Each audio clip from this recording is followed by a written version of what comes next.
Fred VanVleet is a pending free agent this offseason, and depending on who you talk to amongst Raptors fans, you'll either hear they should run it back and bring him back because leadership is very undervalued, or you'll get a response of get this man off my team immediately.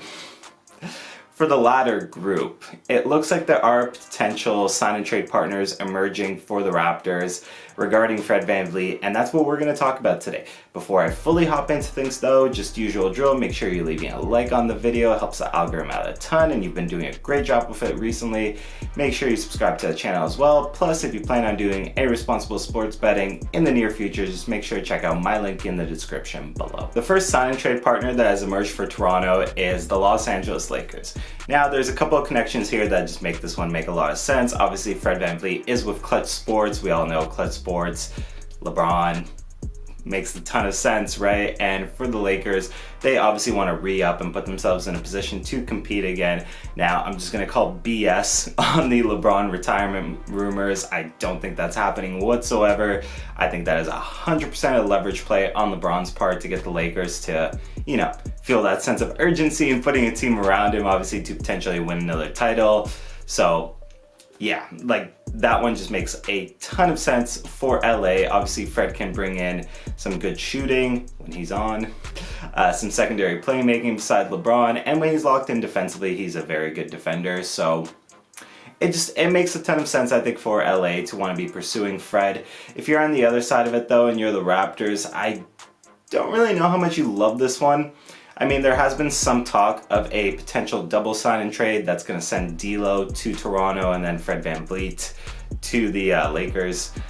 And if you're Toronto in that situation, that's a lateral move at best, right? Nothing against D'Lo, don't get me wrong, he's a good player, but it's not something to overly be excited about, I suppose. Look, D'Lo has his moments where he's a very good offensive player, and he has his moments where he's really not. He's a decent playmaker as well, and defensively he's all right. I mean, he is very good at communicating vocally defensively, which I think is a very underrated trait to have.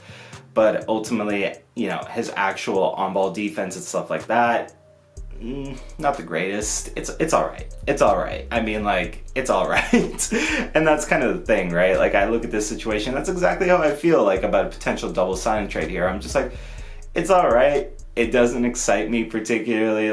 Again, if you're gonna go the D'Lo route of a double sign and trade, quite frankly, I'd rather you just look at somebody in the draft that could potentially come in and play that point guard spot, and you can develop them, because D'Lo is fine, but you kind of know what he is, and what he is again fine, but not particularly spectacular by any means. So not a huge fan of it, quite frankly. When you're looking at the Lakers, what really entices you there? Because the draft pick capital is mostly drained, mostly drained outside of one first round pick, and are they really going to surrender that for a Fred VanVleet sign and trade?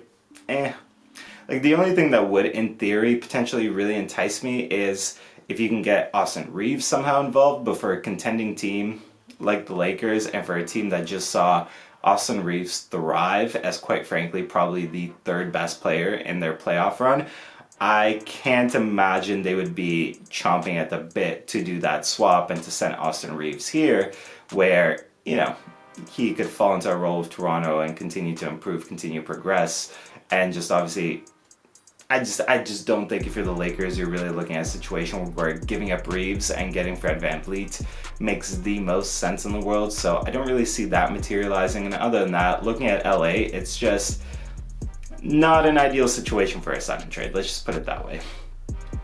The other sign and trade partner, that has emerged for Toronto here is the Philadelphia 76ers. Now again, there's connections here that make a lot of sense. So Nick Nurse obviously just joined the Philadelphia 76ers as head coach, and James Harden is also a pending free agent.